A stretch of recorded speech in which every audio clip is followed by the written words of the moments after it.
Mr. President, colleagues, this year marks the 75th anniversary of the victory in the World Anti-Fascist War and the founding of the United Nations. Yesterday, the high-level meeting to commemorate the 75th anniversary of the UN was held.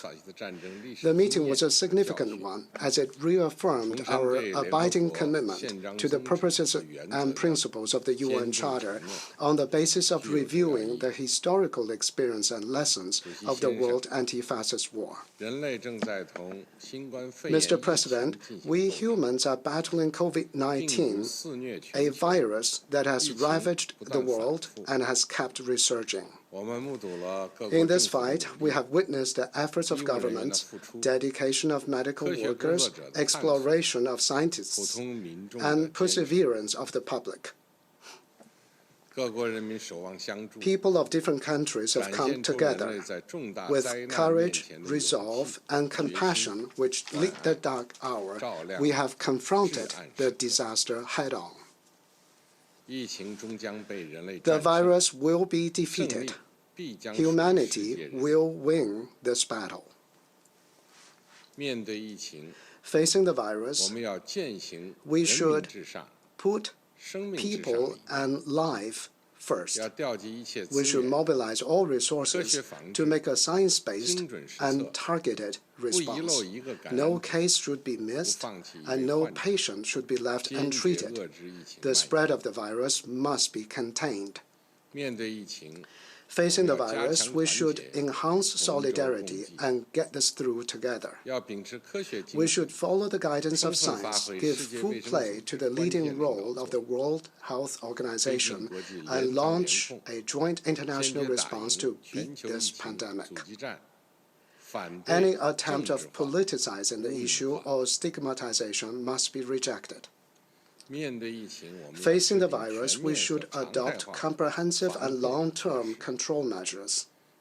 We should reopen businesses and schools in an orderly way so as to create jobs, boost the economy, and restore economic and social order and vitality. The major economies need to step up micro-policy coordination. We should not only restart our own economies, but also contribute to global recovery. Facing the virus, we should show concern for and accommodate the need of developing countries, especially African countries. The international community needs to take timely and robust measures in such fields as debt relief and international assistance, ensure the implementation of the 2030 Agenda for Sustainable Development, and help these countries overcome their difficulties. 75 years ago, China made historic contributions to winning the World Anti-Fascist War and supported the founding of the United Nations. Today, with the same sense of responsibility, China is actively involved in the international fight against COVID-19, contributing its share to upholding global public health security. Going forward, we will continue to share our epidemic control practices as well as diagnostics and therapeutics with other countries, provide support and assistance to countries in need, ensure stable global anti-epidemic supply chains, and actively participate in the global research on tracing the source and transmission routes of the virus. At the moment, several COVID-19 vaccines developed by China are in Phase 3 clinical trials. When their development is completed and they are ready for use, these vaccines will be made a global public good and will be provided to other developing countries on a priority basis. China will honor its commitment of providing $2 billion of international assistance over 2 years, further international cooperation in such fields as agriculture, poverty reduction, education, women and children, and climate change, and support other countries in restoring economic and social development.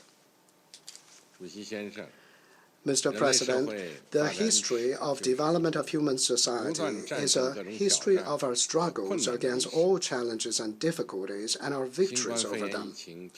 At present, the world is battling the COVID-19 pandemic as it goes through profound changes never seen in a century. Yet, peace and development remain the underlying trend of the times, and people everywhere crave even more strongly for peace, development, and win-win cooperation. COVID-19 will not be the last crisis to confront humanity, so we must join hands and be prepared to meet even more global challenges.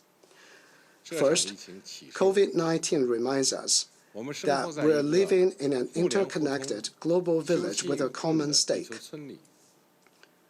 All countries are closely connected, and we share a common future. No country can gain from others' difficulties or maintain stability by taking advantage of others' troubles. To pursue a beggar-thy-neighbor policy or just watch from a safe distance when others are in danger will eventually land one in the same trouble faced by others. This is why we should embrace the vision of a community with a shared future in which everyone is bound together. We should reject attempts to build blocks to keep others out and oppose a zero-sum approach. We should see each other as members of the same big family, pursue win-win cooperation, and rise above ideological disputes and not fall into the trap of clash of civilizations. More importantly, we should respect a country's independent choice of development path and model. The world is diverse in nature. We should turn this diversity into a constant source of inspiration, driving human advancements. This will ensure that human civilizations remain colorful and diversified. Second, COVID-19 reminds us that the economic globalization is an indisputable reality and a historical trend. Burying one's head in the sand like an ostrich in the face of economic globalization or trying to fight it with Don Quixote's lance goes against the trend of history. Let this be clear, the world will never return to isolation, and no one can sever the ties between countries. We should not dodge the challenges of economic globalization. Instead, we must face up to major issues such as the wealth gap and the development divide. We should strike a proper balance between the government and the market, fairness and efficiency, growth and income distribution, and technology and employment, so as to ensure full and balanced development that delivers benefit to people from all countries, sectors, and backgrounds in an equitable way. We should pursue open and inclusive development, remain committed to building an open world economy, and uphold the multilateral trading regime with the World Trade Organization as the cornerstone. We should say no to unilateralism and protectionism and work to ensure the stable and smooth functioning of global industrial and supply chains. Third, COVID-19 reminds us that humankind should launch a green revolution and move faster to create a green way of development and life, preserve the environment, and make Mother Earth a better place for all.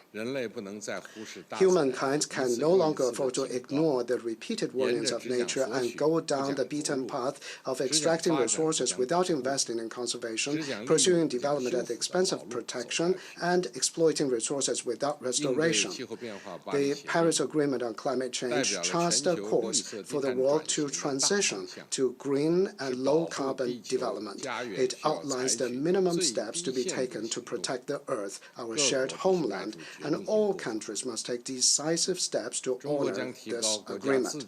China will scale up its intended nationally determined contributions by adopting more vigorous policies and measures. We aim to have CO2 emissions peak before 2030 and achieve carbon neutrality before 2060. We call on all countries to pursue innovative, coordinated, green and open development for all, seize the historic opportunities presented by the new round of scientific and technological revolution and industrial transformation, achieve a green recovery of the world economy in the post-COVID era, and thus create a powerful force driving sustainable development. Fourth, COVID-19 reminds us that the global governance system calls for reform and improvement. COVID-19 is a major test of the governance capacity of countries. It is also a test of the global governance system. We should stay true to multilateralism and safeguard the international system with the UN at the core. Global governance should be based on the principle of extensive consultation, joint cooperation, and shared benefits so as to ensure that all countries enjoy equal rights and opportunities and follow the same rules. The global governance system should adapt itself to evolving global political and economic dynamics, meet global challenges, and embrace the underlying trend of peace, development, and win-win cooperation. It is natural for countries to have differences. What's important is to address them through dialogue and consultation. Countries may engage in competition, but such competition must be positive and healthy in nature. When in competition, countries should not breach the moral standard and should comply with international norms. In particular, major countries should act like major countries. They should provide more global public goods, take up their due responsibilities, and live up to people's expectations. Mr. President, since the start of this year, we, the 1.4 billion Chinese, undaunted by the strike of COVID-19, and with the government and the people united as one, have made all-out efforts to control the virus and speedily restore the life and economy of normalcy. We have every confidence to achieve our goals within the set time frame to finish the building of a moderately prosperous society in all respects, lift out of poverty all rural residents living below the current poverty line, and meet 10 years ahead of schedule the poverty eradication target set out in the 2030 Agenda for Sustainable Development. China is the largest developing country in the world, a country that is committed to peaceful, open, cooperative, and common development. We will never seek hegemony, expansion, or sphere of influence. We have no intention to fight either a Cold War or a hot one with any country. We will continue to narrow differences and resolve disputes with others through dialogue and negotiation. We will not seek to develop only ourselves or engage in zero-sum game. We will not pursue development behind closed doors. Rather, we aim to foster over time a new development paradigm with domestic circulations as the mainstay and domestic and international circulations reinforcing each other. This will create more space for China's economic development and add impetus to global economic recovery and growth. China will continue to work as a builder of global peace, a contributor to global development, and a defender of international order. To support the UN in playing its central role in international affairs, I hereby announce the following steps to be taken by China. China will provide another $50 million to the UN COVID-19 Global Humanitarian Response Plan. China will provide $50 million to the China FAO South-South Cooperation Trust Fund, Phase 3. China will extend the Peace and Development Trust Fund between the UN and China by 5 years after it expires in 2025.